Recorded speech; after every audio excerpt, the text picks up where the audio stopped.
ഗുരുതരാവസ്ഥയിൽ രാജനെ ഉരുട്ടിക്കൊന്ന പോലീസ് പിന്നെ ഇങ്ങോട്ട് ഒരടി പോലും മുന്നോട്ട് നടന്നില്ല. കസ്റ്റഡി മരണങ്ങളും കൂടിയതല്ലാതെ കുറഞ്ഞില്ല. കുന്നംകുളത്ത് നടത്തിയ പേക്കൂത്തു മാത്രം മതി ഈ പോലീസ് വേട്ടപ്പട്ടികളുടെ കൂട്ടമാണെന്നറിയാൻ. എവിടെയെങ്കിലും ആരെങ്കിലും ഒറ്റപ്പെട്ട് ചെയ്യുന്ന അന്യായമൊന്നുമല്ല ഇത്. അങ്ങനെ ലഘൂകരിക്കാനും നോക്കേണ്ട. കേസ് തെളിയിക്കാൻ പോലീസിന് ഇതല്ലാതെ വേറൊരു വഴിയും വശമില്ല. ലോകമെങ്ങും പോലീസ് വളർന്നതിനെ കുറിച്ചും ശാസ്ത്രീയമായി കേസുകൾ അന്വേഷിക്കുന്നതിനെ കുറിച്ചും ഇവിടത്തെ പോലീസിന് ഒരു ചുക്കും അറിയില്ല.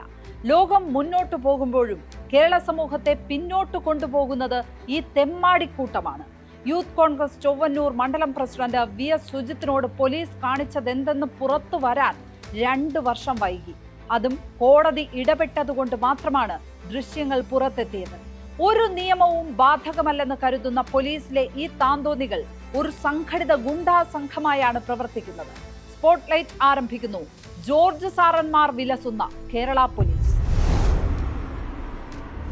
2023 ഏപ്രിൽ 5-നാണ് ക്രൂരത നടന്നത്.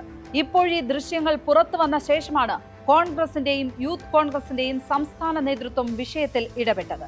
കോൺഗ്രസിന്റെ പ്രാദേശിക നേതൃത്വം ഒറ്റയ്ക്കാണ് കഴിഞ്ഞ 2 വർഷത്തിലേറെയായി കേസ് നടത്തിയത്. എന്താണ് സുജിത്തിന്റെ കാര്യത്തിൽ സംഭവിച്ചത്? ചൊവ്വന്നൂർ പൂരം കഴിഞ്ഞുള്ള ദിവസമാണ്. സുജിത്തിന്റെ വീട്ടിനടുത്തിരുന്ന് ചെറുപ്പക്കാർ ഫോണിൽ പൂരത്തിന്റെ ദൃശ്യങ്ങൾ കാണുകയായിരുന്നു.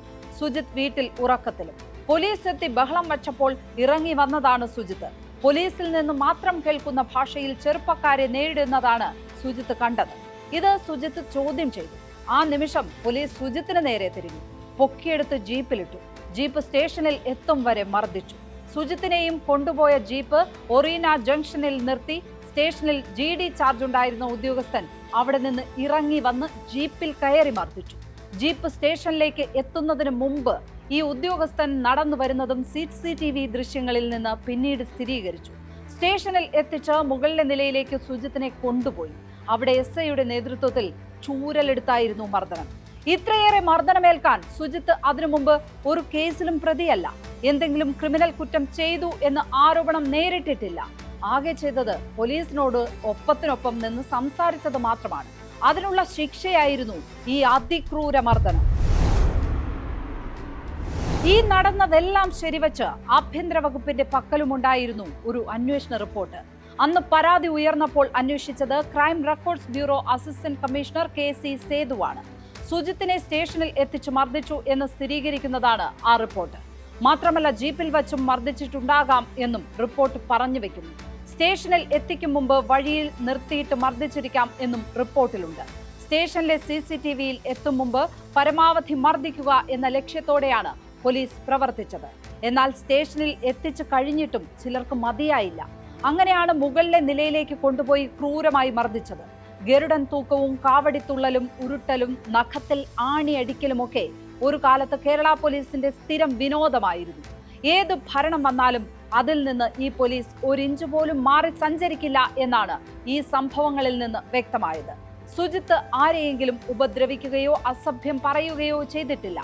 ഏതെങ്കിലും സംഘടിത ആക്രമണത്തിന്റെ ഭാഗമായിട്ടില്ല. പ്രദേശത്തെ യൂത്ത് കോൺഗ്രസിനെ നയിക്കുന്നതിന്റെ ഭാഗമായുള്ള സമരങ്ങളിലാണ് പങ്കെടുക്കാറുള്ളത്. കരുവന്നൂർ സർവീസ് സഹകരണ സംഘത്തിലെ തട്ടിപ്പിനെതിരെയൊക്കെ ശബ്ദിക്കുകയും സമരം നയിക്കുകയും ചെയ്തിട്ടുണ്ട്. മറ്റെന്തെങ്കിലും കുൽസിത പ്രവൃത്തിയിൽ ഏർപ്പെട്ടതായി രാഷ്ട്രീയ എതിരാളികൾ പോലും ആരോപിച്ചിട്ടില്ല. പിന്നെന്തിന് പോലീസ് മർദ്ദിച്ചു? 2 വർഷവും 5 മാസവും മുമ്പാണ് സുജിത്തിന് മർദ്ദനമേൽക്കുന്നത്.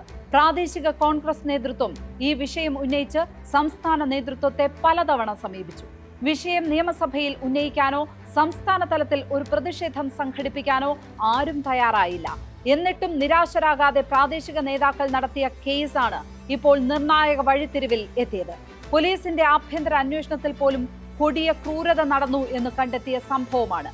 അവിടെ സ്വന്തം പ്രവർത്തകർ പറയുന്നത് വിശ്വസിച്ച് യൂത്ത് കോൺഗ്രസിന്റെയും സംസ്ഥാന നേതൃത്വം ഇറങ്ങിയില്ല. അങ്ങനെ സംഘടനാ തലത്തിൽ സജീവമായി ഇടപെട്ടിരുന്നെങ്കിൽ എന്നേ അച്ചടക്ക നടപടി ഉണ്ടാകേണ്ട സംഭവമാണ് കുന്നംകുളത്ത് നടന്നത്.